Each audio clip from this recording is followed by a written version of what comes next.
नमस्कार दोस्तों, मैं हूं जयलक्ष्मी नारायण। आप देख रहे हैं डी फोकस चैनल। जैसा कि आप देख रहे हैं कि अभी उत्तर प्रदेश चुनाव चल रहा है, जो पूरे देश ही नहीं पूरे विदेश में चर्चा का विषय बना हुआ है कि इस बार भाजपा का उत्तर प्रदेश में क्या होने वाला है। हम लोग इसी संदर्भ में बात करेंगे। भाजपा के उत्तरी छोटा नागपुर महिला मोर्चा के प्रमंडल की प्रभारी है रितु रानी जी, उनसे हम लोग बात करेंगे, क्योंकि हम लोगों ने देखा कि लगातार सोशल मीडिया के माध्यम से वो लगातार पार्टी ने उन्हें जिम्मेवारी दी थी कि आप उत्तर प्रदेश जाएं और वहां पर जितने भी प्रत्याशी लड़ रहे हैं उनका प्रचार करें, ताकि पार्टी से ज़्यादा सीटें जीत पाए। तो हम लोग बात करेंगे। इस समय हमारे साथ बात करने के लिए भाजपा महिला मोर्चा के उत्तरी छोटा नागपुर प्रमंडल प्रभारी रितु रानी जी हैं, जो चास में रहती हैं। तो हम लोग जानेंगे मैडम कि पहले तो बहुत बहुत स्वागत हमारे चैनल में आपका। बहुत बहुत धन्यवाद, आभार आपका डी फोकस चैनल को पहले तो अपने तरफ से मैं दे दूं। और जैसा कि आप यूपी चुनाव की बात कर रहे हैं, तो मैं कल ही यूपी से लौट करके आई हूं और बता दूं कि सबसे पहले तो मैं अपने श्रेष्ठ नेतृत्वकर्ताओं का आभार व्यक्त करती हूं, जो कि यूपी का जो चुनाव है वो पूरे भारत की नज़र उस चुनाव पर टिकी हुई है। और इतने बड़े चुनाव में मुझे जाने का मौका मिला, अवसर मिला। योगी जी के चुनाव में मैं वहाँ सम्मिलित हुई, चुनाव प्रचार का मौका मिला। इसके लिए मैं अपने श्रेष्ठ नेतृत्व का आभार प्रकट करती हूँ। क्या लगा आपको? आप झारखंड से गई उत्तर प्रदेश प्रचार करने के लिए, तो 5 सालों से योगी जी वहाँ शासन कर रहे हैं। तो जो यहाँ की भी जनता है, जो झारखंड की भी जनता है, वो भी जानना चाह रही है कि किस प्रकार का वहाँ माहौल रहा। आप तो लगातार 1 महीने वहाँ विभिन्न क्षेत्रों में जाकर के, आपको भी शायद कोई विधानसभा मिला था, कौन सा विधानसभा मिला और क्या परिदृश्य था वहाँ के चुनाव का, हमारी जनता को बताएं। देखिए, सबसे पहले तो मैं बता दूँ, मुझे कानपुर मिला था, जो कि वहाँ पर 10 विधानसभा है कानपुर में, और ग्रामीण को अगर ले लेते हैं तो 17 विधानसभा था, जिसमें कि मुझे छावनी कैंट मिला था। और छावनी कैंट के बारे में मैं आपको बता दूँ, वो मुस्लिम बहुमल क्षेत्र में आता है। तो पिछली बार हम लोगों ने छावनी कैंट को लूज़ किया था, लेकिन इस बार 99 नहीं, मैं 110% बता सकती हूँ कि हम उस क्षेत्र पर विजय ज़रूर हासिल करूँगी, जैसा वहाँ लोगों का रुझान लगा, जैसा मैंने लोगों से बात किया। और इसलिए मैं आपको बता रही हूँ कि हमारे साथ काफ़ी संख्या में मुस्लिम बहनें भी जुड़ी थी, जो कि काफ़ी उनके बातों से उनका मेरे साथ घूमने से लग रहा था कि कहीं ना कहीं मुस्लिम समुदाय के लोग भी योगी जी के काम से बहुत ही खुश हैं। यहाँ क्या सभी जगहों पर यह चर्चा तो पूरा आम हो चुका है कि इस बार हो सकता है कि मुसलमान जो है उत्तर प्रदेश में भाजपा के साथ ना जाएं, वो सपा और कटी पतंग MI के साथ रहें, ओवैसी जी के साथ रहें। क्या लगा आपको? आप जैसा बता रही हैं कि लगभग आधी आबादी है वहाँ पर, तो क्या पोजीशन है इस बार और क्या लगा मुस्लिम जो वोटर हैं उनका क्या रुझान था? देखिए, सबसे पहला अगर मैं उत्तर प्रदेश की बात करूं, तो अब उत्तर प्रदेश नहीं रह गया, अब उत्तम प्रदेश के रूप में वो सामने आया है। और चूँकि यूपी को लोग 50-50 समुदाय के रूप में आप समझ सकते हैं माना जा रहा है, लेकिन मोदी जी और योगी जी का जो कार्यकाल रहा है, वो महिला सुरक्षा को लेकर हो या महिला सशक्तिकरण को लेकर के हो, बड़ा ही उल्लेखनीय और अतुलनीय रहा है महिलाओं के लिए। चूँकि अब महिलाओं का जो रुझान है, पूरा फोकस अब महिला बहनों पर है, और वहाँ की महिला बहनें अपने आप को इतनी सुरक्षित महसूस कर रही हैं।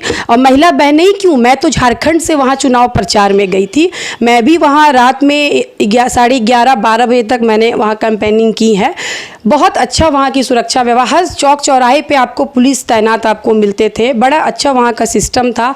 अभी आप देखिए, मैं बात कर रही थी वहाँ जो हिंदू संप्रदाय के लोग थे, उन्हें तो इस बात की सबसे बड़ी खुशी थी कि 5 साल एक बार हम लोगों ने योगी जी को जिताया है, मोदी जी को जिताया है, यूपी में हमारी सरकार बनी है।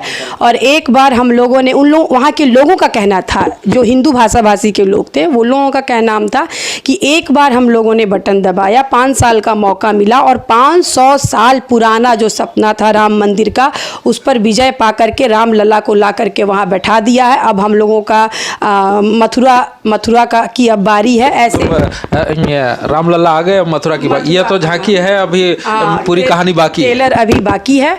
और अगर मुस्लिम समुदाय की महिलाओं की बात करें तो वो लोग, उन लोगों का कहनाम था कि हमारी जो मोदी और योगी की सरकार है वो जाति विशेष को लेकर नहीं चल रही है, वो सबको साथ में लेकर के चल रही है। और भारत में जितने भी लोग हैं वो अपने बच्चे के समान उन लोगों को देख रहा है, जाति भेद की भावना कहीं नहीं आ रही है।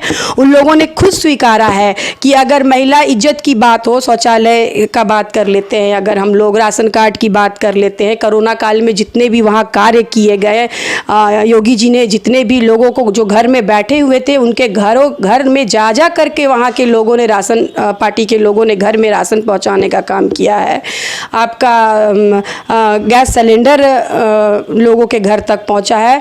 तो इसका अगर अधिक से अधिक किसी ने लाभ लिया है तो हमारी महिला बहनों ने खुद कहा है, जो मुस्लिम समुदाय की महिला बहनों ने, वो लोगों ने कहा कि हम लोगों ने लाभ लिया है इसका, और जिसका खाएंगे उनका तो नाम हम जरूर लेंगे। तो मैं इस चीज़ को लेकर 110% इस बार मन में संतोष है कि हम लोग वहाँ अपना सरकार फिर से दोबारा बना रहे हैं। विपक्ष तो लगातार आरोप लगाते रहा वहाँ पर कि लॉकडाउन के दौरान जो लोग पैदल चल के आए उनका क्या, सरकार के पास कोई योजना नहीं थी कि वैसे लोग जो श्रमिक थे दूसरे राज्यों में काम करके आ रहे थे। तो क्या लगता है कि इन सभी तरह के आरोप जो विपक्ष वहाँ लगा रहा था, जैसा कि हम लोग सोशल मीडिया या टीवी न्यूज़ के माध्यम से देख पा रहे थे, तो क्या इस चीज़ का सामना आप लोगों को करना पड़ा, या इसके जवाब में मोदी आपकी पार्टी का क्या एजेंडा था? नहीं, देखिए विपक्ष का तो काम है आरोप लगाना, लेकिन मैं धरातल की बात कर रही हूँ, जनता से। क्योंकि हम लोग जब कैंपेनिंग करने गए थे तो लोगों के घर घर तक गए थे, वो झुग्गी झोपड़ी से लेके स्लम एरिया तक भी हम लोगों ने किया था। और सबसे मैंने पूछा था कि अभी जो योगी जी का जो कार्यकाल रहा उसमें क्या आप लोगों को दिक्कत आई, परेशानी आई। बल्कि वो लोग खुद बोल रहे हैं कि यहाँ स्टेडियम बन रहा है, यहाँ मेट्रो ट्रेनें बन रही हैं, बिजली की यहाँ सुविधा नहीं थी, बांस पे बिजली के पोल लगे हुए थे, आज पोल पर बिजली टंगी हुई दिख रही है, रोड सड़कों का जाल बिछा हुआ है।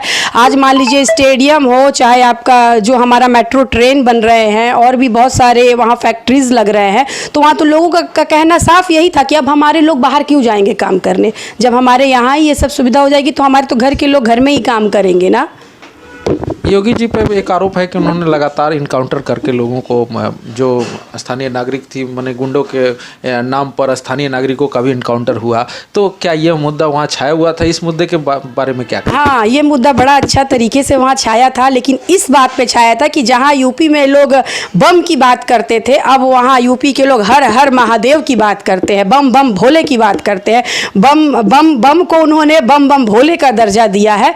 तो कहीं ना कहीं इनकाउंटर, देखिए उनके इनकाउंटर का ये राज रहा कि जो भी वहाँ पर दंगाई लोग थे जिनको भय था कि इनकाउंटर मेरा हो जाएगा, वो अपने आप जा करके, और वो भी आप विश्वास नहीं कीजिएगा, मैंने कुछ वीडियोस वहाँ देखे हैं, जो वैसे दंगाई थे जिनको इनकाउंटर का डर था, वो लाइव होकर के जा रहे हैं थाने में अपने आप को समर्पित करने कि भाई मैं सरेंडर करना चाह रहा हूँ, आप मुझे गिरफ्तार कर लो, मेरा इनकाउंटर नहीं करना। हाँ, मेरा इनकाउंटर नहीं करना, जीना चाहता हूँ। हाँ, मैं जीना चाह रहा हूँ। तो इससे कहीं ना कहीं तो साफ समझ में आ रहा है कि गुंडा राज खत्म हुआ है उनके आने से। बहुत लोगों में भय हुआ है कि हाँ भाई, हमारे 56 इंच का सीना अगर मोदी जी में है तो हमारे योगी जी में ही है। आखिरी सवाल, आखिर में लगभग 1 महीने आपने प्रचार किया, पार्टी ने आप पे इतना भरोसा जताया, तो क्या लगता है कि पार्टी का आपके प्रति इतना भरोसा जगाना और आपको उत्तर प्रदेश जाके ये जो 1 महीने का कार्यकाल रहा, जो दौरा रहा आपका, इसको किस प्रकार से लेती हैं? पार्टी को कितना धन्यवाद करेंगे और वहाँ के लोगों का जो रूप मिला आपको उसे किस रूप से आप? देखिए, मैंने तो पहले ही कहा कि श्रेष्ठ नेतृत्व का मैं आभार प्रकट करती हूँ, क्योंकि मुझे इतने बड़े चुनाव में जाने का मौका दिया। और रहा पार्टी जिस विश्वास के साथ मुझे वहाँ भेजी थी, मैं भी वहाँ अपना 110 दे करके आई हूँ। वहाँ की जनता से भी मैं, अगर आप बात करना चाहेंगे, अभी भी मुझे लग ही नहीं रहा है कि मैं झारखंड में बैठी हूँ, मैं यहाँ आ गई हूँ। और इतना प्यार और स्नेह मिल रहा है कि आप विश्वास नहीं कीजिएगा। कल मेरा यहाँ आना हुआ है और डेली मतलब फ़ोन पे फ़ोन, मतलब मुझे यही लग रहा है कि मैं झारखंड में नहीं बैठी हुई हूँ, मैं अभी भी यूपी में ही बैठी हूँ। और मैं आपको बता देना चाहती हूँ आपके चैनल के माध्यम से कि मैं जीत की अग्रिम बधाई योगी जी को अभी से ही दे देती हूँ कि वो वहाँ हमारी योगी जी की ही सरकार आ रही है। आपके प्रत्याशी जीत रहे हैं जिनका आपने प्रचार करने बिल्कुल जीत रहे हैं। मैंने तो कहा है कि पिछली बार वो सिर्फ मात्र 9,000 वोटों से वो हारे थे, और अब की बार वो 50,000 वोट से जीत करके वो वहाँ पर सत्ता पर काबिज हो जाएंगे।